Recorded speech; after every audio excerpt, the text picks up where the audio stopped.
vous allez voir que le Maroc est à la une à propos de cette revue de presse, puisque là, vous allez nous parler du Maroc médiéval, et puis après, on parlera de l'art contemporain au Maroc. Exactement. Alors, c'est d'abord une belle exposition pour laquelle il ne faut pas traîner parce que c'est que pour un mois, jusqu'au 19 janvier, exposition au Louvre, l'art médiéval du Maroc. Vous voyez à l'image le grand lustre de la mosquée de Fès, par exemple. Fès, capitale historique des premiers royaumes marocains au 8e siècle. Beaucoup d'histoires donc et de légendes aussi, parce qu'en ces temps anciens, ça se mélange, les mythes et la réalité. Vous voyez aussi des céramiques, des tissus, des instruments de navigation de cette même époque. 300 pièces en tout qui n'ont pas été faciles à sortir, mais qui donc sont au Louvre pour un mois. Grand article dans Libération pour découvrir tout ça. Du patrimoine aussi, mais plus près de nous dans le temps, avec cette fois Benoît Brisefer. Célèbre bande dessinée des années 60 par Peyo, le créateur des Schtroumpfs. Benoît Brisefer, un peu moins connu que les Schtroumpfs, vous savez. Donc voilà le film qui va contribuer à le faire un peu plus connaître des jeunes générations. Alors, Gérard Jugnot et le jeune Léopold Huet, que vous voyez, il joue ce gamin qui a des super pouvoirs, mais qui les perd s'il éternue. Oui, oui. Et Benoît Brisefer perd ses pouvoirs. C'est un film belge, non? C'est-à-dire Peyo, c'est la BD franco-belge. C'est un film d'un metteur en scène belge, à vérifier. Alors, il y a aussi dans ce film Jean Reno, par exemple, Oui. ou Thierry Lhermitte, nous dit le Parisien aujourd'hui en France. Oui. Gentille comédie familiale qui sort aujourd'hui, qui compte évidemment sur les vacances de Noël. Pour la petite histoire, ils ont tourné à Lisbonne et pas en France ou en Belgique, parce que la France est devenue trop grise, nous dit Gérard Jugnot. Ça manquait de couleur pour ce film qui en avait besoin. Vous lirez ça dans le Parisien. Autre changement de société, là, c'est dans Les Échos. Figurez-vous que les jeunes nous regardent de moins en moins sur grand écran et de plus en plus sur les petits écrans, tablettes ou smartphones. Depuis 2 ans, le taux d'équipement des Français en téléviseur a commencé à reculer et c'est la première fois depuis la Libération que ça arrive. Les 15-34 ans regardent la télé 1 heure de moins par jour que la moyenne, 2h30 contre 3h45. Alors heureusement, on est aussi sur Internet, le site télématin.fr que je vous recommande. Il est très bien. Il est très bien.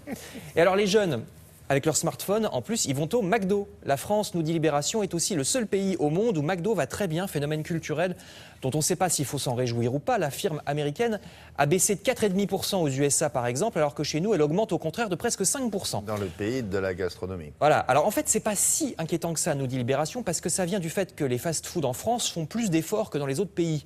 On pense que c'est même un effet José Bové, paradoxalement, parce que les fast-food font très attention aux attaques. Du coup, il y a des menus sans frites, des menus avec des fruits. Alors, ça reste un produit industriel. Traçabilité du bœuf. Voilà, ça reste un produit industriel et standardisé, dit justement José Bové, qui est interviewé dans le journal, mais un peu moins qu'ailleurs. Tout ça est expliqué dans Libération. Apparemment, ça leur réussit. Enfin, je termine avec un peu de culture russe. On en parle en ce moment avec la chute accélérée de leur économie. Et les Russes sont très blagueurs, surtout des blagues à propos d'eux-mêmes. Par exemple, ils ne comptent plus en minutes désormais, mais en dévaluation du rouble. Alors on dit, je me suis fait un café, il y a 2 roubles, et j'attends qu'il refroidisse. Et il faudrait que ça va très vite. Ou alors, si une fée te donne le pouvoir de changer quelque chose dans ta vie, tu changes quoi? Je change mes roubles, bien sûr.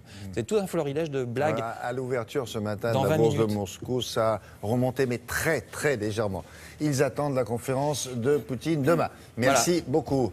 Mademoiselle Laura Duweb a des choses à vous dire. Ça concerne les fêtes, je suppose. Oui, non? ça concerne l'alcool au volant, William. Ah non, c'est pas ça. Il faut faire... L'alcool au volant, c'est toute l'année.